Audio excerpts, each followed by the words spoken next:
Okay, let's be real.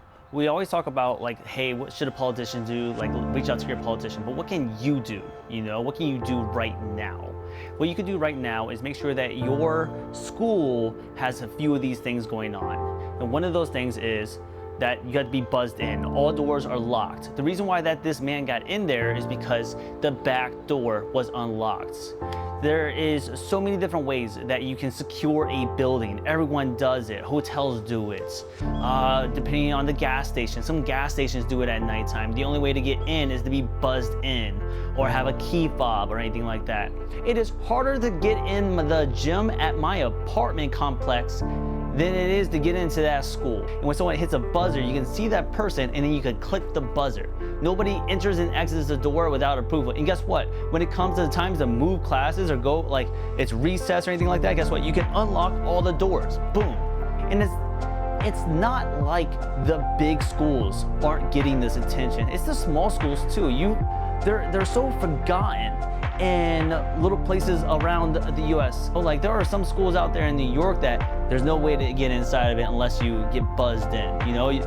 There's a guard out front. But even then, there's a center access, I think that's the hidden, like the secret point is to force anybody who wants to get into the building into a funnel. The only way to access is through the front. Clear backpacks, they work. They prevent people from coming in with just secret agendas waiting for their own class or something like that to see somebody. It's not, don't get me wrong, they can still hide something in between the books, but the reality is it's not that hard to see inside of those. So if you end up seeing a gun or a knife or anything like that, you can address it. We have clear backpacks, we have a buzzer. Now let's talk about an individual at the front. Guess what? It doesn't always have to be a law enforcement officer. I know myself that not all law enforcement officers are the top most trained people. Some of them are great. Why not hire independent contractors who do a training every weekend? Like that's something they love to do. They go to the range all the time. They have good morals, good upstanding citizens. That is what our country is based off of, is great morals and upstanding citizens. Just because you don't see it all the time anymore because of the news and politics or anything else doesn't mean we all don't want the same thing. And all that is for the kids to be safe. A lot of these systems that are used don't cost that much money. A simple door buzzer can cost anywhere between $100 to a few thousand, depending on the door you're choosing, and the setup you're wanting.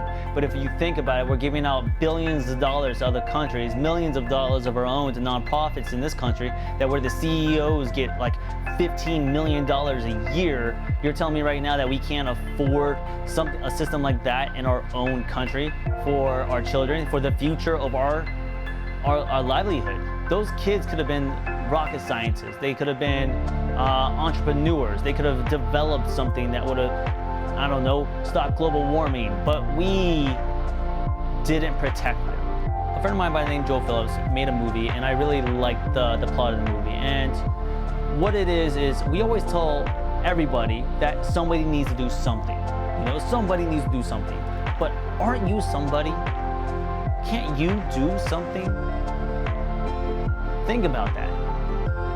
What are you doing? You know the problem. Go do a solution.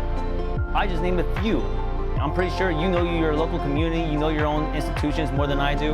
What can you do to help them come to an understanding? Raise a fund. GoFundMe. Everybody in the school, all the people put in $5. If you have 500 students, guess what? That turns into $2,500, which is more than enough to start a system, I love this country. I love the people of this country. I love how diverse we are, and I love how we're so opinionated. But we need to come together on a solution here. And though I agree that the guns in the country need to be addressed in a way, the Congress needs to look into this, the Senate needs to look into it, governors need to look into it.